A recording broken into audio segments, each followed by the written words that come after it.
Mesdames, Messieurs, bonjour et bienvenue sur notre chaîne YouTube.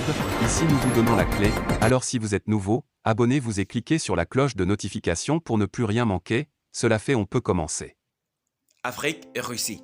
Pourquoi les Africains n'ont pas peur de Poutine? Aux yeux des Africains, la guerre en Ukraine n'est pas une guerre pour des valeurs. Valeurs du reste que tout le monde a violées. Ce n'est tout simplement pas leur guerre. Inauguré par Léonid Brejnev en personne qui est reçu à déjeuner Valéry Giscard d'Estaing à la grande époque de l'amitié franco-soviétique, l'ambassade de la Fédération de Russie à Paris est un exemple type de l'architecture post-stalinienne des années 1970, fonctionnelle, massive et brutaliste. En cette matinée d'octobre 2022, 8e mois de l'invasion de l'Ukraine, le cordon de policiers français qui l'entoure filtre les accès et assure la surveillance anti-drone du bâtiment, lui donne une allure de forteresse assiégée. La France et la Russie ne sont pas en guerre, mais on en perçoit les prémices dans les couloirs sombres du rez-de-chaussée et la mine grave des deux diplomates qui, à leur demande, reçoivent Jeune Afrique pour ce qu'on appelle un briefing off. Une rencontre d'où ne peut filtrer que ce que les journalistes sont en mesure, à leur risque et péril, de restituer.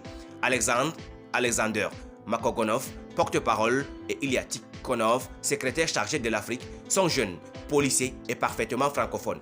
Leur objectif est d'assurer le service après-vente d'une tribune signée Oleg Ozerov, cheville ouvrière du prochain sommet Afrique-Russie, prévu en principe pour la mi-2023.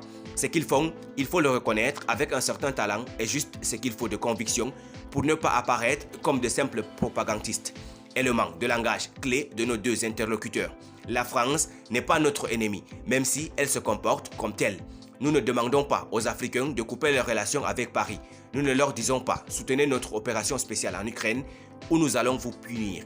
Cette posture de chantage, nous la laissons aux Occidentaux, qui en usent systématiquement.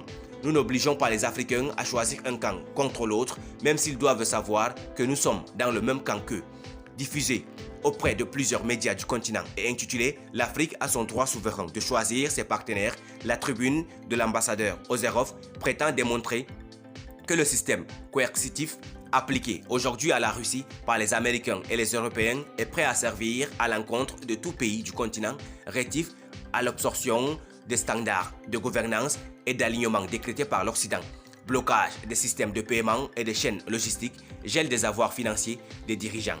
Agenda vert imposé afin d'empêcher l'Afrique de créer une base énergétique solide pour l'électrification et l'industrialisation, avec à titre d'exemple cette hypocrisie qu'est l'exigence d'un arrêt de la construction de l'oléoduc est-africain, intervention militaire en Libye, en Centrafrique et au Mali qui ont fait preuve de défaillance complète, et même le terrain culturel et religieux n'étant pas à négliger.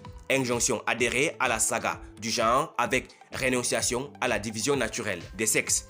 Citation de Frantz Fanon à l'appui sur les souffrances que l'Europe, qui jamais ne cessa de parler de l'homme, a infligées à l'humanité. Ozerov conclut son op-ed sur cette phrase.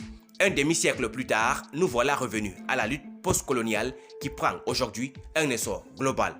Réquisitoire, certes, mais contenu dans les limites d'un langage diplomatique qui n'a que peu de choses à voir avec l'exercice de bazooka oratoire auquel s'est livré le Premier ministre malien à la tribune de l'ONU le 24 septembre dernier. Merci pour votre aimable attention. Si vous êtes nouveau, n'oubliez pas de cliquer sur la cloche de notification et de vous abonner à la chaîne. Merci, à très bientôt pour une nouvelle vidéo.